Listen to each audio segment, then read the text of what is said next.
দেশের 4 অঞ্চলে দমকা হাওয়া সহ ঝড় বৃষ্টি হতে পারে বলে জানিয়েছে আবহাওয়া অফিস। এসব এলাকার নদীবন্দরগুলোকে বিশেষ সতর্ক সংকেত দেখাতে বলা হয়েছে।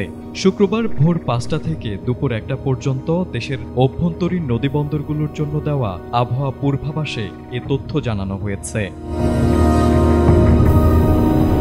এতে বলা হয়েছে, বরিশাল, পটুয়াখালী, নোয়াখালী ও কুমিল্লা অঞ্চলের উপর দিয়ে দক্ষিণ পূর্ব দিক থেকে ঘন্টায় ৪৫ থেকে ৬০ কিলোমিটার বেগে অস্থায়ীভাবে দমকা অথবা ঝড়ো হাওয়া সহ বৃষ্টি, বজ্রসহ বৃষ্টি হতে পারে। এসব এলাকার নদীবন্দরসমূহকে ১ নম্বর সতর্ক সংকেত দেখাতে বলা হয়েছে। এদিকে শুক্রবার সকাল ৭টা থেকে পরবর্তী ৬ ঘন্টার জন্য ঢাকা ও পার্শ্ববর্তী এলাকার আবহাওয়ার পূর্বাভাসে বলা হয়েছে, আকাশ আংশিক মেঘলা থেকে মেঘলা থাকতে পারে এবং হালকা থেকে মাঝারি ধরনের বৃষ্টি হতে পারে। এ সময়ের মধ্যে দক্ষিণ অথবা দক্ষিণ পূর্ব দিক থেকে ঘন্টায় ১০ থেকে ১৫ কিলোমিটার বেগে বাতাস প্রবাহিত হওয়ার সম্ভাবনা রয়েছে। আবহাওয়া অফিস জানিয়েছে, দেশে বৃহস্পতিবার থেকে বৃষ্টিপাত কমেছে।